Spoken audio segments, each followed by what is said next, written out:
Konon tahun itu tentara dinasti Ming Selatan kalah dan melarikan diri, masuk ke pedalaman Senong Jia, menyembunyikan harta karun dinasti di pegunungan yang dalam, sangat tersembunyi dari dunia luar. 300 tahun sejak itu, orang hebat yang tidak terhitung mencari harta karun itu, namun belum ada yang berhasil mendapatkannya.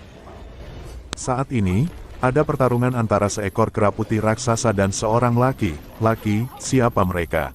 Si pendekar itu, sebut saja Aseng, dikejar oleh kera putih raksasa, terus berlari keluar dari gua melompat ke hutan, melarikan diri dari kejaran sang kera raksasa.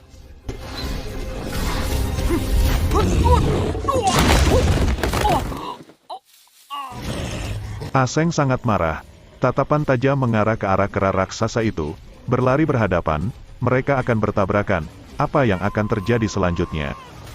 Singkat cerita, ternyata tahun ini, walau sudah sekian lama berlalu cerita tentang harta karun dinasti itu, di Beijing, ada seorang panglima tentara yang masih berambisi ingin mendapatkan harta karun itu.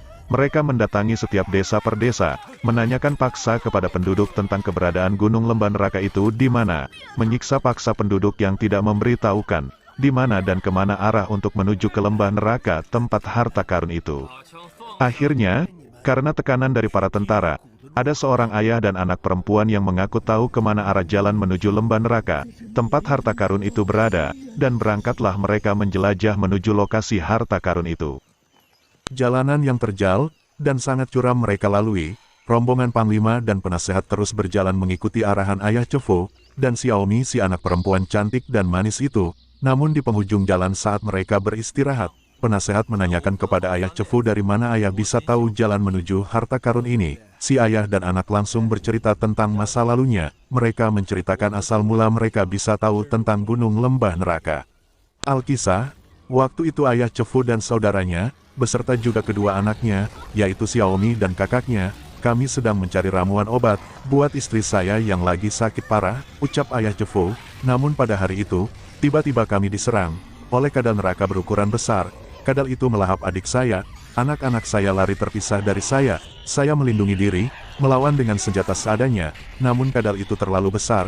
Pada saat itu juga datang kera putih berukuran raksasa, mengamuk, kami pun semua kacau balau, saya kebingungan mencari kedua anak saya. Saat itu juga Aseng sang kakak, berusaha melindungi Xiaomi, mereka berdua terpisah, saya melihat Xiaomi menangis ketakutan, saya menemukan Xiaomi menangis sendirian, tidak bisa berkutik, dengan berat hati saya kabur membawa Xiaomi. Entah apa yang terjadi pada Aseng waktu itu, saya tidak tahu, tapi saya tetap terus melarikan diri dan pergi dari lembah kosong itu. Sejak saat itu, tempat itu menjadi kenangan pahit buat saya, dan Aseng anak laki-laki saya sampai sekarang tidak tahu kabarnya. Akhirnya, saya mempercayai kisah lembah neraka itu, yang katanya dijaga oleh hewan buas dan berukuran raksasa. Akhirnya mereka pun tiba di tepi tebing, sangat tinggi, melihat ke depan, tertutup kabut. Ajudan tidak yakin dengan petunjuk jalan yang diarahkan ayah. Panglima juga berpikir aneh, mencurigai ayah telah berbohong. Namun ayah tetap meyakinkan mereka, bahwa memang inilah jalan menuju gunung lembah neraka, tempat harta karun itu disembunyikan. Baik, untuk membuktikan ketulusanmu, kamu dan anak kamu harus meloncat ke bawah tebing ini untuk mengecek jalan di bawah. Aku yakin pasti ada jalan di bawah. Ayah Cefu dipaksa prajurit meloncat, namun Xiaomi melawan, tidak terima ayah dipaksa meloncat, memukuli prajurit. Ajudan pun mengambil tindakan, bersiap menembak. Lagi-lagi untung ada penasehat, menenangkan Panglima, memberitahu bahwa jalan ini memang benar. Akhirnya Panglima bisa tenang, dan menyuruh Xiaomi turun melalui tebing menggunakan tali untuk mengecek apakah ada jalan penghubung di bawah. Setelah beberapa meter menuruni tebing, Xiaomi melihat ada jembatan penghubung. Namun posisi Xiaomi masih agak jauh dengan jembatan. Xiaomi berteriak memanggil ayah. Dia bilang, ayah kurang ke kanan. Saya melihat jembatan di sebelah kanan saya, tapi sepertinya tali yang dipakai akan putus karena gesekan batu. Pelan-pelan bergeser ke kanan, namun naas tali tidak kuat dan terputus. Xiaomi terjatuh, ayah terkejut, untung saja ada si pendekar menolongnya. Xiaomi terdiam, ayah memanggil, ayah aku baik-baik saja. Segera ke pinggir tebing, Xiaomi terdiam, tercengang, pendekar mengamati Xiaomi, merasakan ada sesuatu yang tidak asing, penasaran ingin membuka topeng di pendekar, namun pendekar itu langsung melompat pergi meninggalkan Xiaomi. Para tentara dan yang lain mulai turun ke jembatan. Saat meniti jembatan rantai, terlihat dari kejauhan sesuatu terbang menghampiri. Ternyata itu adalah sekumpulan burung raksasa. Mereka terbang dengan cepat dan menyerang rombongan Panglima.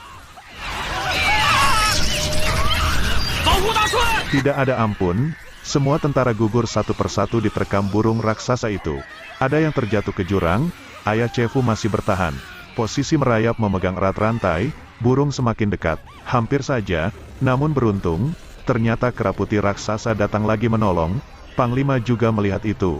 Ayah pun bergegas menuju tepi tebing, dibantu Xiaomi, dan mereka pun selamat.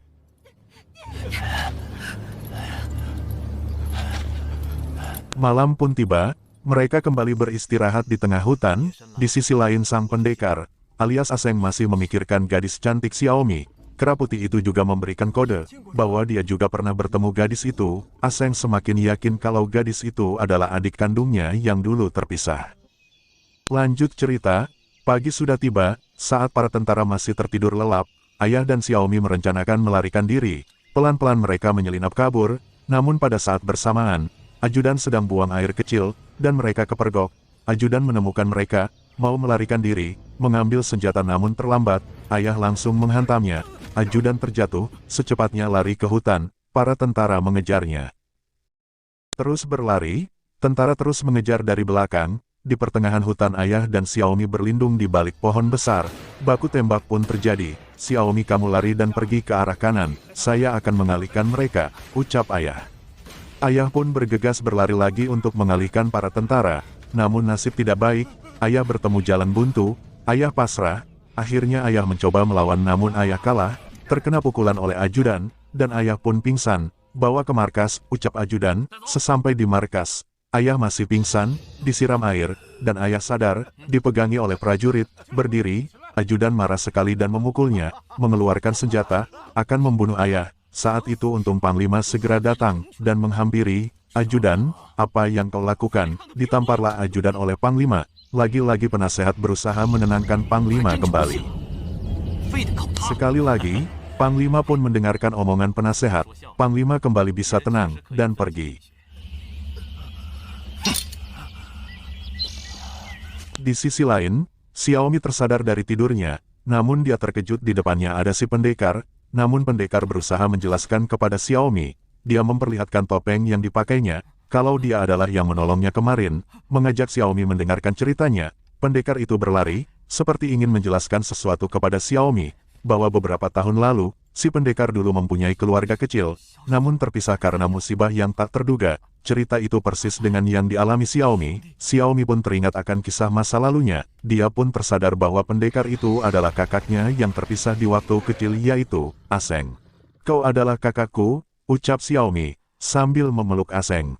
Air mata pun tak tertahan, Xiaomi menangis, aku adalah Xiaomi kak, adikmu di waktu kecil dulu. Benarkah, jadi kau adalah adikku Xiaomi, ucap Aseng. Iya kak, aku Xiaomi adikmu, dan suasana pun berubah menjadi haru, kebahagiaan menyelimuti hati mereka.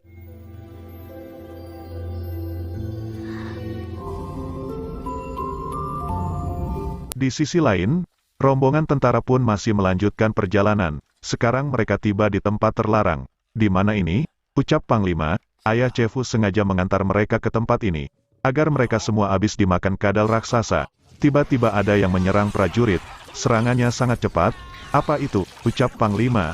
Ajudan menyuruh prajurit menyalakan mercusuar, sebagai tanda bahaya. Saya sengaja membawa kalian ke sini. Di sini tempat saya dulu diserang binatang buas. Ucap ayah. Panglima langsung menembak ayah Chefu, suasana pun menjadi tegang. Mereka membentuk barisan untuk berlindung. Namun kadal itu terus berdatangan dari semua arah. Sangat menakutkan. Kadal semakin banyak berdatangan dari semak-semak, mereka pun meluncurkan tembakan, dan akhirnya kadal menyerah. Mereka pun pergi dan lolos dari maut. Tak lama setelah itu, Xiaomi menemukan rombongan para tentara, ingin menyelamatkan sang ayah. Xiaomi melawan mereka, bertarung menghajar para prajurit, tidak disangka, kera raksasa putih juga ikut. Ajudan memberi peringatan kepada prajurit, siapkan senjata, dan bersiap menyerang. Di situ juga ada Kak Aseng. Akhirnya Xiaomi bisa bertemu ayah kembali. Ayah itu adalah Kak Aseng. Aku telah menemukannya, ucap Xiaomi. Akhirnya pertarungan dimulai. Para tentara mengandalkan senjata mereka. Kera tetap mengamuk, membantai satu persatu para tentara. Panglima marah, ingin menembak Aseng, namun diketahui oleh ayah. Langsung dihalang ayah. Apes, peluru pun mengenai perut sang ayah. Xiaomi menangis. Ayah gugur di tempat itu. Xiaomi terpukul dan sangat sedih. Aseng masih terus menyerang. Satu persatu prajurit gugur. Panglima menyerang kera menggunakan senjata panjang. Menembak ke arah kera. Tembakan demi tembakan mengenai sang kera. Akhirnya kera mulai kesakitan dan merasa lemah. Dan saat itulah sang kera raksasa yang baik hati tumbang. Aseng masih terus berkelahi dengan para tentara. Baku hantam. Satu persatu berhasil dikalahkan oleh Aseng. Namun karena kalah jumlah, Aseng pun tetap kalah. Dikepung, Panglima mengarahkan senjata kepada Aseng. Xiaomi menghalanginya. Panglima tersenyum. Untung masih ada kamu, ku beri kesempatan sekali lagi, ucap Panglima. Aseng tergeletak pingsan. Di bawah sadar, Aseng bermimpi, terbangun di dalam mimpi. Melihat Xiaomi kecil berdiri di depannya. Kakak, selamatkan aku, ucap Xiaomi. Aseng tertunduk lemah sambil menangis. Aseng kecil pun muncul, dan berkata, ini adalah kalung kekuatan kata ayah, kita pasti bisa mengalahkan mereka. Dan paginya setelah bangun, Aseng memotong rambutnya, tanda sebagai bangkitnya kekuatan. Di sisi lain, rombongan para tentara sudah sampai di lokasi tujuan, yaitu Gunung Lembah Neraka. Pelan-pelan mereka berjalan memasukinya. Mereka ketakutan akan ada ancaman tidak terduga. Di sini penuh teka-teki, ucap penasehat. Panglima menyuruh Xiaomi di depan. Pelan-pelan mendekat, sampailah di sebuah batu teka-teki. Meminta batu stempel, sebagai pembuka kunci rahasia. Mulai memutar batu itu dengan hati-hati dan penuh perasaan. Yang lain hanya bisa terdiam, mencoba meletakkan stempel itu di lubang batu. Tiba-tiba pintu masuk dengan sendirinya terbuka. Penasehat berhasil. Panglima sangat senang. Sambil tersenyum, menyuruh pasukan masuk ke dalam. Berjalanlah mereka ke dalam dengan serentak, melihat kanan, kiri, atas, bawah, terasa aneh. Sampai di dalam, mereka bertemu pintu lagi, namun penasehat berkata bahwa ini adalah pintu kadal raksasa. Kita akan celaka, ucap penasehat. Panglima tidak mau tahu, ledakan pintu itu, ucap Panglima. Prajurit menyiapkan bom, dan akhirnya pintu meledak. Panglima tersenyum sangat senang, ini semua adalah milikku, ucap dia, namun sesaat terkejut. Yang terlihat bukan harta karun, apa itu? Seperti kepala binatang buas, terlihat sebelah mata membuka. Panglima ketakutan, mendorong ajudan untuk melihat itu. Namun ajudan sudah lelah, dia memberontak, menendang Panglima sampai terjatuh. Kadal itu keluar, berada tepat di belakang ajudan, dan tamatlah sang ajudan. Kekacauan kembali terjadi, semua prajurit tewas diterkam binatang itu. Panglima lari kembali keluar, melihat penasehat dan Xiaomi kabur, ditembak oleh Panglima, mengenai kaki, penasehat terjatuh. Panglima marah, kalian semua tidak berguna, ucap Panglima, ku bunuh kalian. Untung saja Kak Aseng muncul, dan menyerang prajurit sampai mengenai Panglima, dan Panglima terjatuh, mau bangun mengambil senjata, dihadang lagi oleh Kak Aseng, terus berkelahi, saling baku hantam. Panglima terpental, terjatuh, kembali berdiri melawan Aseng lagi dan berhasil menjatuhkan Aseng.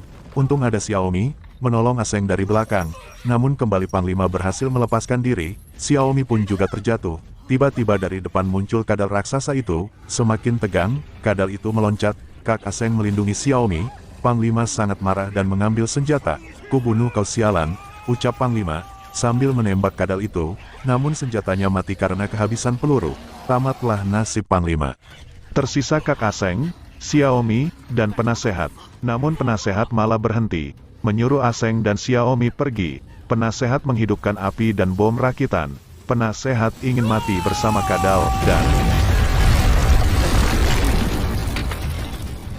Xiaomi dan Kak Aseng merasa kesakitan, namun terlihat, si kadal masih saja belum mati. Kak Aseng berlari menuju kadal itu, berselancar di bawah tubuh kadal. Setelah itu, kadal berbalik. Kak Aseng langsung melemparkan bom rakitan ke lubang neraka yang kebetulan ada di bawah kadal. Bom pun meledak, dan jembatan pun mulai roboh. Kak Aseng segera berlari menaiki tubuh kadal, ingin kembali menyeberang, melompat, hampir saja, untungnya masih bisa meraih rantai. Xiaomi berteriak ketakutan, untung saja tiba-tiba datang asisten penasehat yang masih hidup, dan membantu menarik rantai yang dipegangi Kak Aseng. Akhir cerita, Kak Aseng dan adik Xiaomi berhasil selamat, dan mereka kembali menjalani hidup normal, serta bahagia.